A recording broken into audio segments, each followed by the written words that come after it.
السلام علیکم ورحمۃ اللہ وبرکاتہ۔ ناظرین، دین فہمی میں آپ کا استقبال کیا جا رہا ہے۔ آج ہم غسل کے طریقے کو بتانا چاہتے ہیں۔ دین اسلام کے ماننے والوں کے لیے ضروری ہے کہ وہ پاک صاف رہیں۔ نبی کریم صلی اللہ علیہ وسلم کا فرمان ہے، الطہور شطر الایمان، پاکی صفائی آدھا ایمان ہے۔ دین اسلام ہمیں پاکیزگی حاصل کرنے کے لیے مکمل رہنمائی کرتا ہے، جو کہ قرآن مجید اور صحیح احادیث میں محفوظ ہے۔ آئیے سب سے پہلے غسل کے بارے میں دیکھتے ہیں کہ ہمارا دین اسلام اس بارے میں ہمیں کیا سکھاتا ہے۔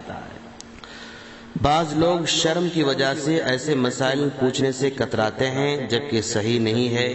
ہمیں علم حاصل کرنے کے لیے ہر قسم کی معلومات کے متعلق پوچھنا ضروری ہے، ورنہ غلطی پر غلطی ہوتی رہے گی اور گناہ لازم ہوگا۔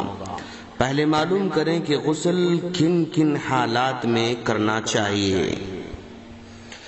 نمبر 1، جب آدمی اسلام قبول کرتا ہے تو اسے غسل کرنا لازم ہے، یہ ابن خزیمہ کی روایت ہے۔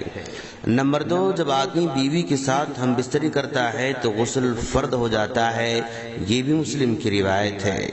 نمبر 3، احتلام ہو تو بھی غسل فرض ہو جاتا ہے، یہ صحیح بخاری کی روایت ہے۔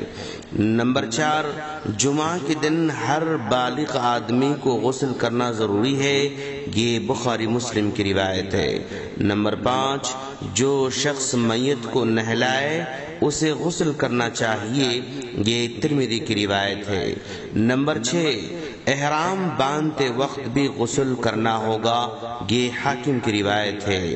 نمبر 7، عورت کو ماہواری اور نفاس کے بعد بھی غسل کرنا فرض ہو جاتا ہے، یہ بخاری کی روایت ہے۔ ان تمام چیزوں کے بعد غسل کرنا ضروری ہو جاتا ہے۔ غسل کرنے کا طریقہ کیا ہے، آئیے ہم جانیں۔ سب سے پہلے برتن میں ہاتھ ڈالنے سے پہلے ہاتھوں کو 3 مرتبہ دھوئیں۔ بایاں ہاتھ ہرگز پانی میں نہ ڈالیں، بلکہ دائیں ہاتھ کو سب سے پہلے پانی میں ڈالیں، یہ مسلم کی روایت ہے۔ پھر بائیں ہاتھ سے اپنی پرائیویٹ پارٹ کو اور نجاست کو دھوئیں، یہ بخاری کی روایت ہے۔ پھر بائیں ہاتھ کو زمین پر 2 یا 3 مرتبہ خوب رگڑے اور پھر اسے دھو ڈالے، یہ بخاری مسلم کی روایت ہے۔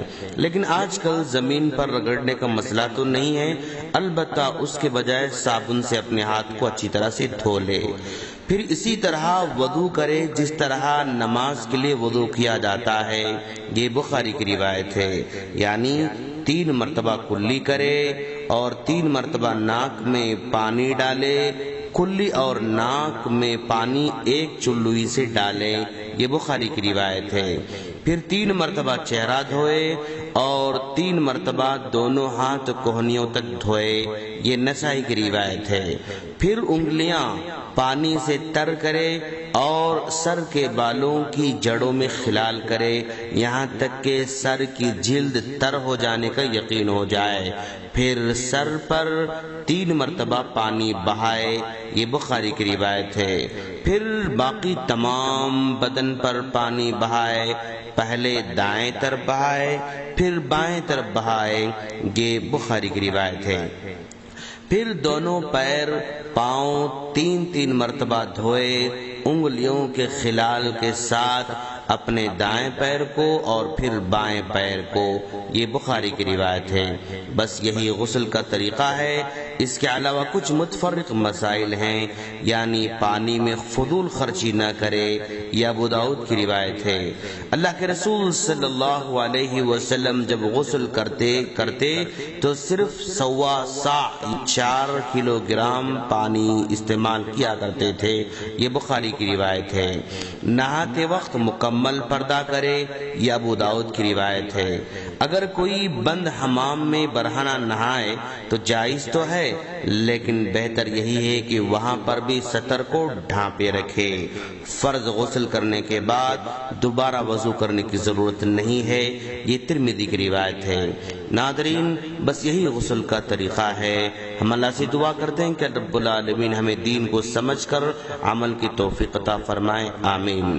اگر آپ کو ہماری آڈیوز اور ویڈیوز چاہیے تو ہمارے اس نمبر پر ریکویسٹ بھیجیں 009193913839 السلام علیکم ورحمۃ اللہ وبرکاتہ۔